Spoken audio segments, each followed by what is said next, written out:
What if one act of kindness changed your entire destiny forever? Imagine walking home in the pouring rain, tired and alone. When you hear a small cry from a dark alley, you stop. You look, and what you find will shock you to your core point: two little boys. Terrified, shivering, abandoned in the cold night with no one to protect them. But these are not ordinary children. Their father is the most feared man in the country, a Korean mafia boss whose name makes grown men tremble. You do not know this yet. You only know they are cold and scared. So you wrap them in your jacket and take them home. You feed them. You warm them. You love them like your own, just for one night. Then the door explodes open. Men in black suits fill your tiny apartment. Guns appear. Faces of stone stare at you. And behind them walks him. The father. The monster. The man who could end your life with a single word. You brace yourself for the worst. But what happens next? He does not hurt you. He does not threaten you. Instead, his mother steps forward. This elegant, powerful woman looks at you with tears in her eyes, and the words she speaks will turn your entire world upside down. She does not thank you and send you away. She claims you, right there in your tiny apartment, as her daughter, as family. And then she tells her son, the most dangerous man in Korea, that you are now his future wife. But here is the real question. Can a woman of light survive in a world of darkness? Can love truly bloom between a poor nurse from Nigeria and a man whose hands are stained with blood? And what happens when his enemies discover that the mighty mafia boss has fallen for someone so gentle, so kind, so completely unafraid? This is a story of sacrifice, of courage, of finding family in the most unexpected place. Watch until the very end to discover if kindness really can conquer everything. Because sometimes, the smallest act of compassion leads to the greatest love story ever told.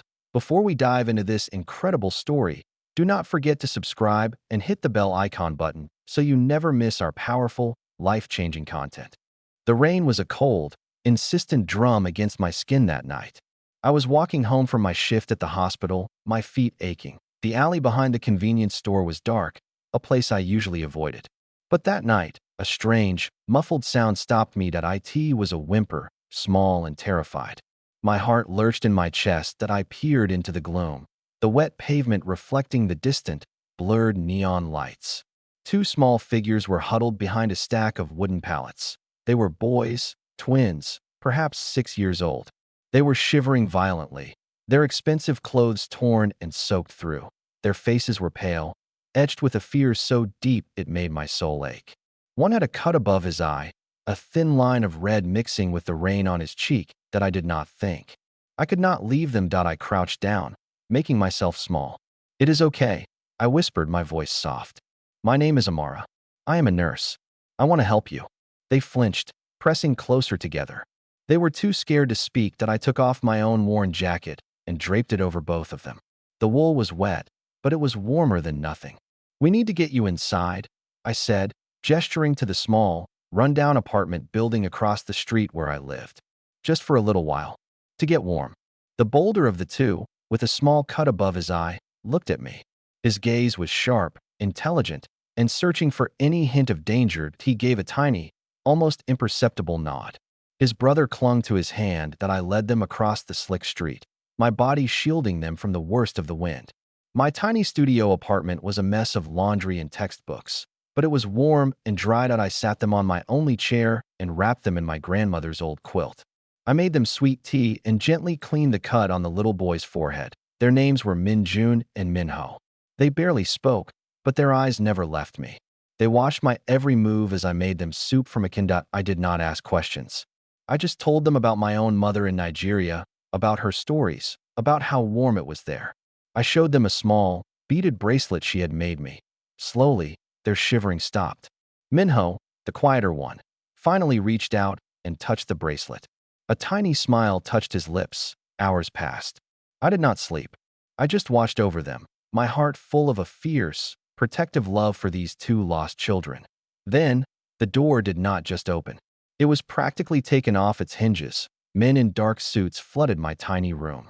They were silent, efficient, and terrifying. One of them, with a face like carved stone and eyes that held no warmth, strode in. He was the definition of danger. He was their father, the Korean mafia boss. The boys did not run to him. They ran to me, clutching my legs. Minho buried his face in my hip. The man stopped. He looked at his sons, then at me.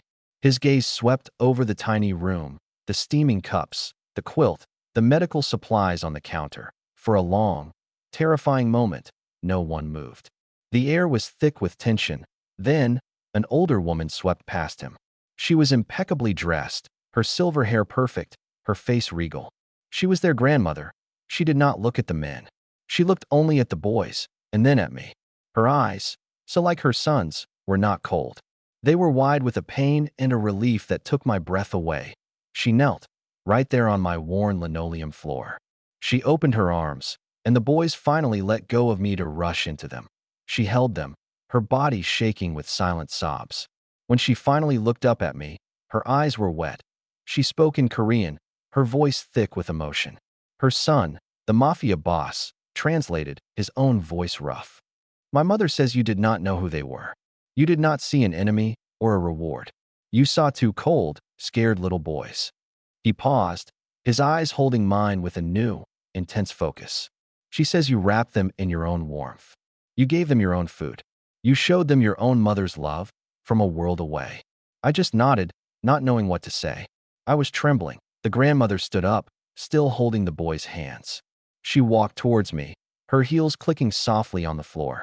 She reached up and gently touched my face, her hands soft and papery. She spoke again, directly to me this time, her words translated by her son. You have the heart of a true mother, she said. You have courage. You have a soul that sees only the person, not the circumstance. Then, she turned to her son and spoke a single, firm sentence. Her tone allowed no argument. The Mafia boss looked at his mother, then back at me. For the first time, a flicker of something other than stone crossed his face. Was it surprise? Respect? He took a deep breath. My mother says that a woman who would risk herself to save her grandsons, who would give them the warmth of her own soul, is already family. He stepped forward, his presence filling the small room. She says she does not wait for formalities. She claims you now, as her own daughter. And she says, he looked at his sons, who were now smiling, their faces bright with happiness. Minjun gave his father a hopeful, encouraging nod that he looked back at me, a man who commanded fear, now looking almost uncertain. She says I would be the greatest fool in all of Korea if I did not see what she sees. A woman of strength and immeasurable kindness. He paused, the silence in the room profound. My mother claims you as her daughter-in-law. Tonight. The shock of his words was a physical force. My breath caught in my throat. Minho ran from his grandmother and grabbed my hand. Please, Amara Nuna, he said, his small voice clear in the silent room. Come home with us. Minjun joined him, taking my other hand. We will be scared without you, he whispered. That I looked at these two boys, whom I had held just hours ago, trembling in the rain. I looked at their grandmother, whose eyes shone with a fierce, grateful love. I looked at their father, the feared Mafia boss, who was looking at me not as a stranger, but as the person who had healed the most important part of his world. And in that tiny apartment, surrounded by danger and power, I felt only one thing. I felt the overwhelming warmth of being exactly where I was meant to be. The world tilted on its axis in that moment. I, Amara, a poor nurse from Nigeria, was being claimed by a Korean Mafia family. The drive to their home was surreal.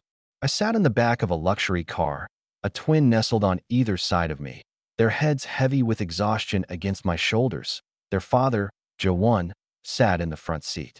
He did not speak, but his eyes met mine in the rearview mirror more than once. They were no longer cold. The house was not a house. It was a sprawling estate, hidden behind high walls and guarded gates. It should have felt like a prison. Instead, it felt like a sanctuary the moment the grandmother, whom I was told to call Halmiani, ushered me inside. She took charge immediately. She clapped her hands, and servants appeared. Warm clothes were brought for me. A beautiful room was prepared. Food I had only ever seen in pictures was placed before me. That I was overwhelmed. I tried to protest. I was a stranger here. Halmiani simply patted my hand and said one word in English. Eat. The boys refused to sleep unless I kissed them goodnight. Minjun, the one with the cut, grabbed my wrist as I turned to leave their bedroom. You will be here in the morning? He asked, his voice small again. I knelt by his bed. I will be here, I promised, And I was. The days that followed were a whirlwind of adjustment. J1 kept his distance, watching me from across rooms, observing how I was with his sons that I did not change who I was. I helped them with their homework, teaching them small words in Yoruba.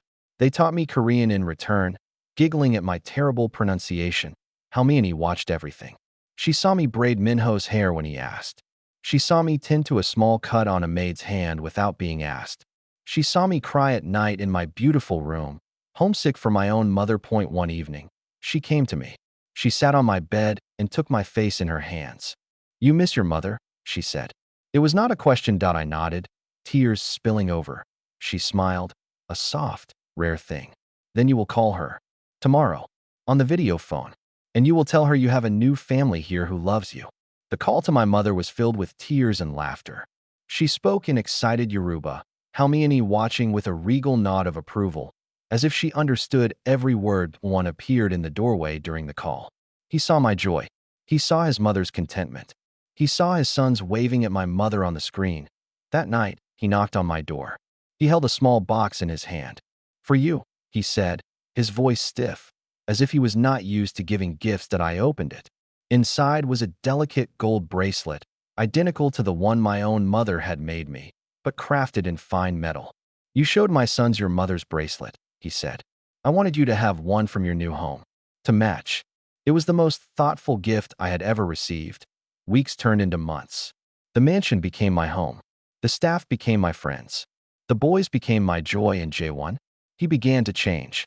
The hard lines of his face softened when he looked at me. He started coming home earlier. He would find excuses to be in the same room. One afternoon, I found him in the garden, alone. He was staring at a bed of roses, but I could tell he was not seeing them. He turned as I approached. "Amara," he said, "my mother was right. About you." I waited, my heart beating fast. "You have brought light to this house," he continued, his voice low. "My sons laugh again. My mother smiles again." He paused, struggling. This powerful man, feared by so many, was struggling to find words. "I forgot what peace felt like," he finally said. "Until you came." I stepped closer to him. "I only did what was right," I said. He shook his head. "No, you did what was kind. There is a difference. And your kindness has undone years of hardness in this family." He reached out and took my hand. His fingers were warm, strong, but gentle. "I do not know how to be the man you deserve," he admitted. "My world is dark, but you are light, and I find myself wanting to stand in it." I looked into his eyes and saw not the Mafia boss, but the father who had been terrified of losing his sons. The son who wanted to make his mother proud. The man who was learning to feel again. "Then stand in it," I whispered. "I am not afraid of the dark, J1. I am a nurse. I have spent my life walking towards pain, not away from it." His hand tightened on mine. He lifted it and pressed a kiss to my knuckles, his eyes never leaving mine. That evening, Halmini announced a family dinner. It was elaborate, formal, and clearly important. The head of the table. She stood and raised her glass. Everyone fell silent. "Today," she announced, "we welcome my new daughter officially. But I have watched, and I have seen." She looked at J1, then at me. "I have seen my son become a man worthy of his father's name. I have seen my grandsons thrive. I have seen peace where there was only duty." She smiled at me, her eyes glistening. "But most of all, I have seen love grow. Quietly, steadily, like the strongest tree."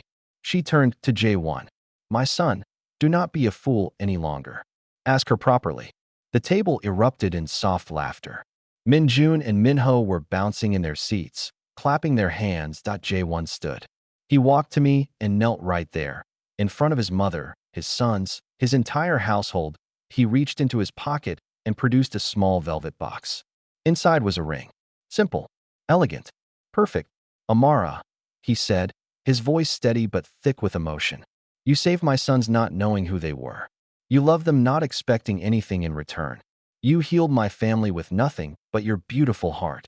He took the ring from the box. "I cannot promise you an easy life, but I can promise you a real one. Full of laughter, full of love, full of gratitude for the day you walked through that rain and found us." The room was utterly silent. Even the boys held their breath. "Will you marry me?" he asked. "Will you be my light forever?" I looked at Halmini, who was nodding, tears streaming down her proud face. I looked at the boys, who were clutching each other in excitement. I looked at Jaewon, this man who had been a stranger, then a fear, then a friend, and now something so much more. Yes, I said, my voice breaking with joy. Yes, Jaewon, I will marry you. The boys erupted from their seats, tackling us both in a hug. Halmione clapped her hands and gave orders for a celebration. That night, the mansion rang with laughter and music. I danced with the boys on my feet. I danced with Halmione, who moved with surprising grace. I danced with the staff, who had become my friends. And finally, I danced with Jaewon. He held me close, his cheek against my hair. Thank you, he whispered into the night. For being brave enough to stop in that alley. For being kind enough to care. For being you. I closed my eyes and held him tighter. The rain that had once felt so cold now felt like the beginning of everything. The little girl from Nigeria, with nothing but a worn jacket and a grandmother's bracelet, had found a family, had found a love, had found a home. The wedding was not a lavish affair. It was intimate, held in the garden where Jaewon had first taken my hand. The boys walked me down the aisle, one on each side, their small hands gripping mine with fierce pride. Halmione stood at the front, beaming like the sun itself. That Jaewon waited beneath a canopy of flowers. When he saw me, his eyes widened and filled with tears. He did not bother to hide that I wore a traditional Korean wedding dress, but Halmione had insisted on adding touches of Nigerian fabric. Gold threads from my homeland woven through white silk point, two worlds becoming one. That the ceremony was conducted in both languages. Jaewon stumbled through his vows in Yoruba, words I had taught him late at night when the house was quiet. I spoke my vows in Korean, phrases the boys had helped me practice. Everyone laughed. Everyone cried. It was perfect. That night, after the guests had gone and the boys were asleep, Jaewon and I sat on the balcony of our room. The city lights sparkled in the distance. I have something to tell you, he said quietly. Something I should have told you before. I turned to him, my heart steady. I was not afraid of his truth anymore. My world is dangerous, he began. You know this. But there is something you do not know. He took a deep breath. For years, I have been trying to leave it. The business. The violence. My father built an empire, but it is built on blood. I do not want my sons to inherit that. I waited, letting him speak. Your kindness showed me another way, he continued. Your courage to be good, even when it is hard. I want to be good too, Amara. I want to be worthy of you. I reached for his hand. Then be good, I said simply. It is not complicated. You just choose, every day, to be better than yesterday. He looked at me with wonder. You make it sound so simple. Because it is, I said. Hard, but simple. The next morning, everything changed. Jaewon gathered his top men in the study.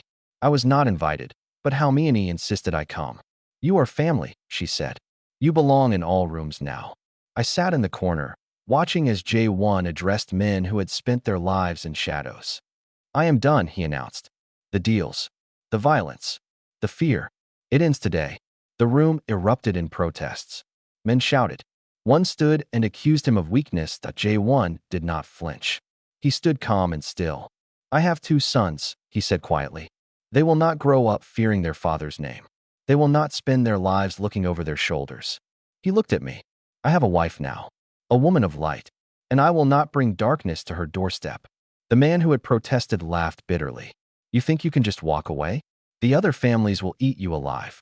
They will come for your sons, for your wife. Jaewon's eyes turned cold. Not the cold of a killer, but the cold of a man protecting what was his. Then I will protect them, he said. Not with fear, with strategy, with alliances, with the truth. He laid out a plan that took my breath away. He had been working on it for years, secretly. Legitimate businesses, international partnerships, a foundation for orphan children. He was not just leaving the underworld. He was building something new on top of it. The men were silent when he finished. One by one, they nodded. Some left. Some stayed. The one who had laughed walked out, but at the door he paused. I hope your light keeps you safe, he said to me. Because the dark does not forgive so easily. I met his eyes. I am not afraid of the dark, I said. I have walked through it many times. It is the dark that should be afraid of me. He left. The room was quiet. Halmione stood and clapped her hands once. Good, she said. Now we eat. Planning makes me hungry. And just like that, life continued. Months passed. J1's transformation was slow but steady. The legitimate businesses grew. The foundation opened its doors to children from troubled homes that I worked there alongside him, using my nursing skills to care for the smallest ones. The boys came after school, helping with younger children, learning compassion by practicing it. Halmiani taught me to cook Korean food. I taught her to make jollof rice. She declared mine better than hers, which was the highest compliment she could give. One evening, a letter arrived. It was from the man who had laughed, the one who had warned me about the dark. He was dying. An illness with no cure. He had no family, no one to care for him. He asked for me. J1 read the letter and looked at me with concern. You do not have to go, he said. He was not kind to you. I thought about it. About his words. His threat. His fear. He was scared, I said finally. Scared people say unkind things. But scared people also need help. I went to him. He was in a small apartment, alone and weak. When he saw me at his door, he wept. You came, he whispered. After how I spoke to you, you came. I sat beside him and took his hand. I am a nurse, I said. I go where I am needed. For weeks, I visited him. I brought food. I cleaned his wounds. I sat with him through the nights when the pain was worst. He told me his story. A lost love. A child he never knew. A life spent chasing power because he did not know how to chase anything else. J1 came with me sometimes. They talked. Old wounds began to heal. On his last night, the man held my hand and J1's together. You were right, he said to J1. The light is better. I was too scared to find it. He looked at me. But you brought it to me anyway, even when I did not deserve it. He smiled, a peaceful smile I had never seen on his face before. Thank you for not being afraid of my dark. He passed that night, holding our hands. At his funeral, only a handful of people came. But we were there. J1 spoke words of peace over him. I sang a hymn my mother had taught me. The boys placed flowers on his grave. Later, at home, Minjun asked me a question. Mama Amara, why did you help him? He was not nice to us. I knelt to his level. Because kindness is not something we give only to people who deserve it, I explained. Kindness is something we give because it is who we are. It does not change based on who receives it. Minho nodded slowly. So we are kind even when it is hard. Especially when it is hard, I said. That is when kindness matters most. Halmiani, watching from the doorway, smiled. She teaches you well, she said. This is why she is family. That night, I stood on the balcony alone, looking at the stars. I thought about that rainy night in the alley. The fear in those boys' eyes. The cold seeping through my worn jacket. I thought about the mansion. The warmth. The love. I thought about J1, asleep inside. His body finally relaxed, free from the weight he had carried so long. I thought about the man who had just died, who found peace only at the end, but found it nonetheless. My mother's voice echoed in my memory. My daughter, you will go far. And wherever you go, you will leave people better than you found them. I touched the bracelet on my wrist, the one from J1, identical to my mother's. The night was quiet. The city sparkled. And in that moment, I understood something profound. I had come to Korea thinking I was saving two little boys. But really, they had saved me. They had given me purpose. They had given me family. They had given me love. I had come thinking I was bringing light to darkness. But the darkness had taught me how brightly I could shine. Jawan came up behind me, wrapping his arms around my waist. What are you thinking about? He asked softly. Everything, I said. And nothing. He kissed my hair. That is a very wise answer. I laughed. I learned from the best. Your mother. Her too. I turned in his arms. But also you. And Halmiani. And the boys. And even that man tonight. J1 nodded slowly. We have all learned from you, Amara. Do not forget that. I leaned my head against his chest. The heartbeat beneath my ear was steady, strong, full of life. The foundation is expanding, he said quietly. We received approval for the new children's wing today. They want to name it after you. I pulled back, shocked. After me? Why? Because you are the reason it exists, he said simply. Your kindness inspired it. Your courage built it. Your love sustains it. I did not know what to say. Tears filled my eyes. He cupped my face in his hands. You came here with nothing but a worn jacket and a big heart. Now look at you. You have changed everything. You have changed me. I kissed him then, standing under the stars in the country that had become my home. Inside, the boys called out, Mama Amara, Papa, come read us a story. We went inside. Hand in hand, Minjun and Minho were tucked in their beds, eyes bright and expectant. Halmiani sat in her chair by the window, pretending to read but really listening. I sat on the edge of Minho's bed. Jae-won sat on Minjun's. What story do you want tonight? I asked. Minjun spoke first. Tell us the story of the rainy night again. The one where you found us. Minho nodded eagerly. Yes, tell us that one. Start from the beginning. I looked at Jae-won. He smiled and nodded. So I began. It was a cold, rainy night. I was walking home from work, my feet aching, my jacket soaked through. The boys listened, their eyes wide, as they always did. They knew the story by heart, but they never tired of it. When I finished, Minho reached for my hand. I am glad you found us that night, Mama Amara. Minjun nodded seriously. Me too. You were the best thing that ever happened to us. My heart swelled so full I thought it might burst. Jae-won kissed the boys goodnight. I tucked them in. Halmiani blew kisses from her chair. We turned off the light and stood in the doorway, watching them sleep. They are right, you know, Halmiani whispered as she passed us in the hall. You are the best thing that ever happened to this family. I took Jae-won's hand and walked toward our room. Tomorrow there would be work at the foundation, meetings with new partners, children to comfort, lives to touch. But tonight, there was only this warmth, this love, this family. The rain had stopped long ago, and in its place, the sun had risen. The morning came with an urgency I had not felt in years. Jae-won shook me awake before dawn, his face pale and drawn. Amara, wake up. It is your mother. I sat up instantly, my heart pounding. What happened? Is she all right? He handed me his phone. On the screen was a message from my cousin in Lagos. My mother was sick. Very sick. The doctors said she might not have much time. The world stopped. I had spoken to her just last week. She had laughed at my stories about the boys. She had told me she was proud of me. She had sounded fine. Jae-won was already dressing. The plane is ready. We leave in 1 hour. I stared at him. Plane? Our private jet, he said simply. You will not lose hours at airports. You will be there by afternoon. I had never flown on a private jet. I had never even imagined it. But in that moment, none of that mattered. Only my mother mattered. The boys woke when they heard us moving. Minjun came to our door, rubbing his eyes. Where are you going? He asked. I knelt and held him close. I have to go see my mother. She is sick.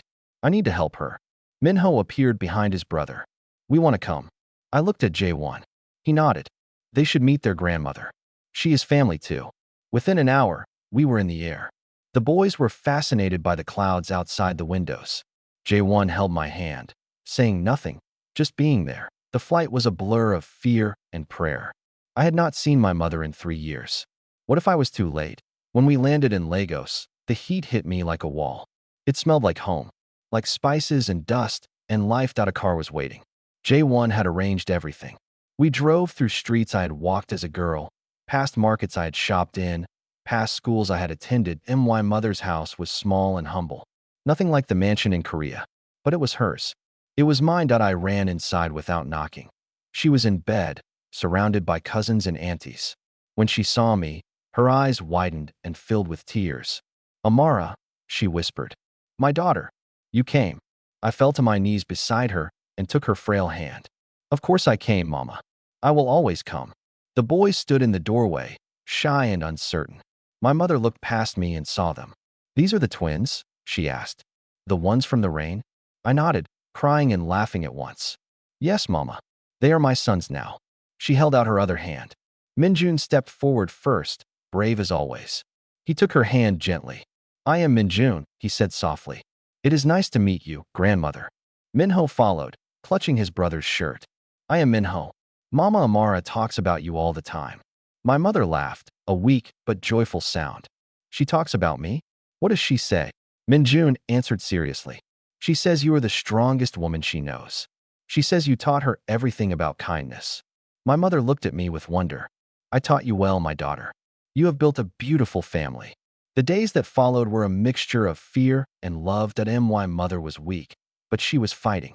I nursed her day and night, using every skill I had learned. The boys helped, bringing her water, fanning her when the heat was too much. Jae-won watched it all. He saw where I came from. The small rooms, the simple food, the love that filled every corner despite having so little. One evening, He sat with my mother while I rested. I do not know what they said to each other, but when I woke, my mother was smiling. He is a good man, she told me. He asked my permission to keep you forever, as if you were not already his. I laughed. He asked permission? He did. He said he wanted to do it properly. He said you deserve that. She squeezed my hand. You chose well, my daughter. You chose love over comfort. That is the bravest choice. After 2 weeks, my mother turned a corner. The fever broke. Her strength began to return. The doctors said it was a miracle. I knew it was her will. She was not ready to leave this world. Not yet. On our last night in Lagos, we had a party. My aunties cooked enough food for an army. The boys tried fufu and soup and declared it delicious. J1 attempted to dance to Afrobeat and failed gloriously, making everyone laugh until we cried. My mother sat in her chair, watching it all with quiet joy. Before we left the next morning, she pulled me aside. I have something for you, she said. She handed me a small wooden box, old and worn. I opened it. Inside was a necklace I had never seen before. A simple gold cross on a thin chain. This was your grandmother's, my mother said, and her mother's before that. It has been passed down for generations. It was meant for you on your wedding day, but I was too sick to send it. I lifted the necklace with trembling hands. Mama, I cannot take this. It belongs here. With you. She shook her head. It belongs with you now. You are the future of this family. You carry us with you wherever you go. She fastened it around my neck. The gold was warm against my skin. Promise me one thing, she said. Anything, Mama. Raise those boys with love. Raise them to be kind.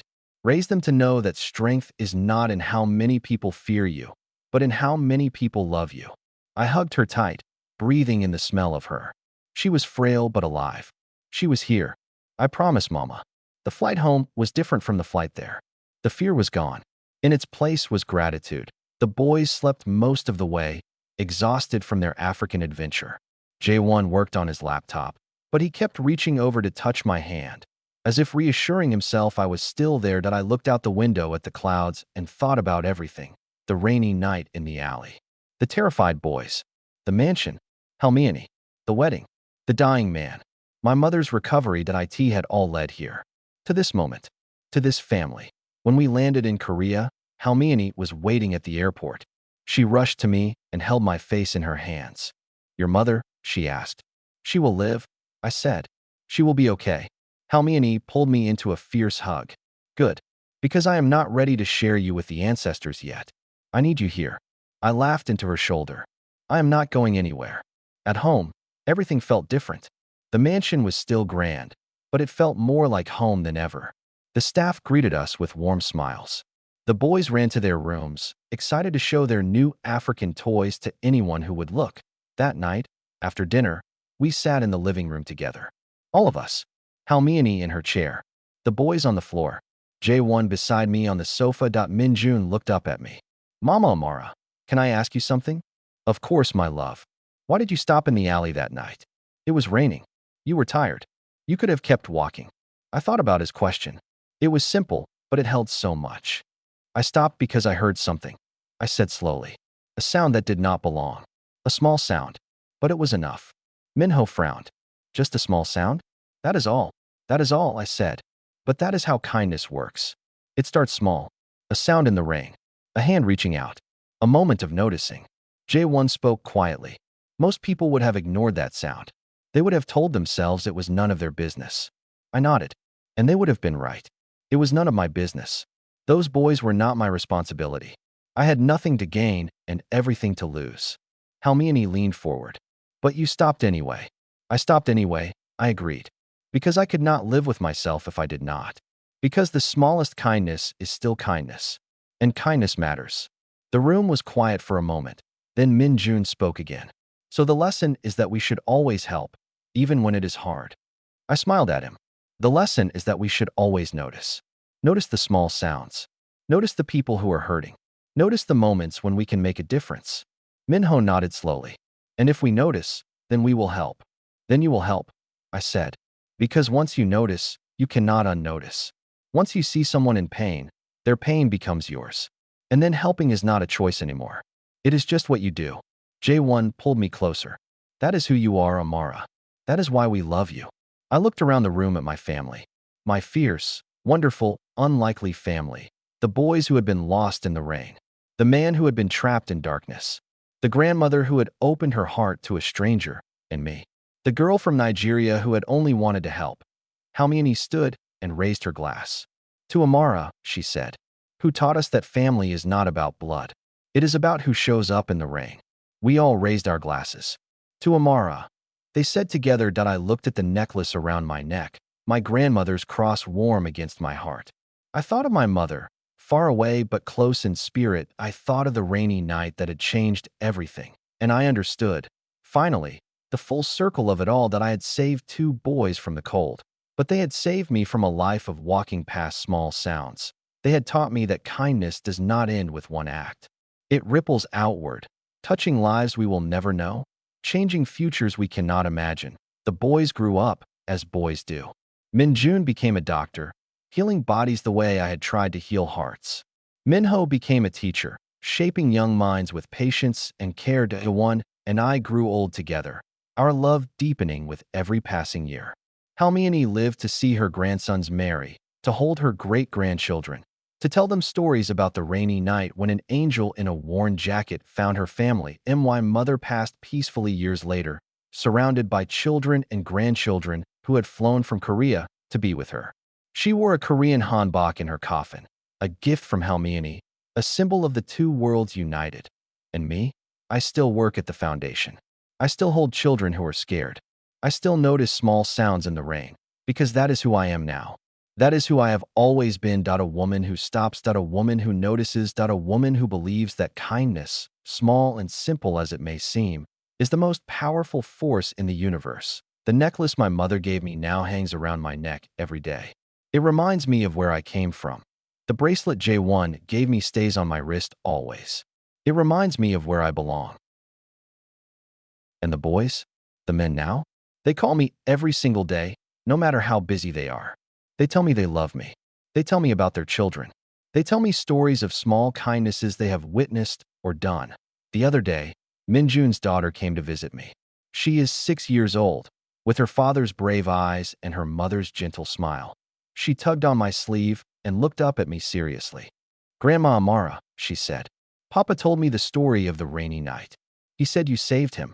I knelt to her level, just as I had knelt to her father so many years ago. "I did not save him, little one," I said. "He saved me. We saved each other." She thought about this for a moment. "Can I save someone too?" she asked. I smiled and touched her cheek. "You already do, my love.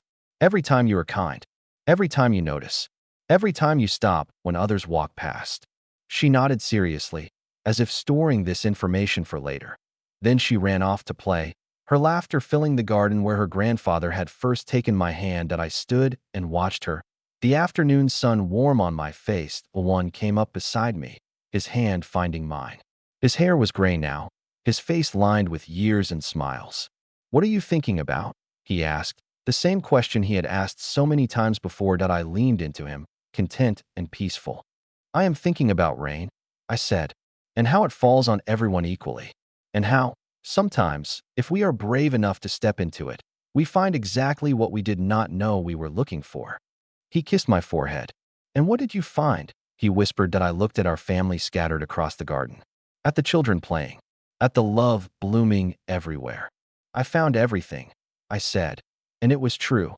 The moral of this story is simple, and it is for everyone who hears it. Kindness is not weakness. It is the greatest strength there is. It costs nothing to give, but it changes everything it touches. It starts small. A sound in the rain, a hand reaching out, a moment of noticing, but it grows. It spreads. It multiplies, and one day, you look around and realize that the kindness you gave has come back to you 1,000 times over. I in the eyes of children you saved, I in the love of a family you built, I in the peace of a life well lived. So go out into the world and notice. Notice the small sounds. Notice the people hurting. Notice the moments when you can make a difference. And then stop. Stop and help. Stop and love. Stop and be kind. Because you never know. That small sound in the rain might be the beginning of everything. And that kindness you give, it might just save someone. It might just save you. It might just change the world. Thank you for listening to this heartfelt story. If it moved you, Share it, comment below, and let someone know you are never alone.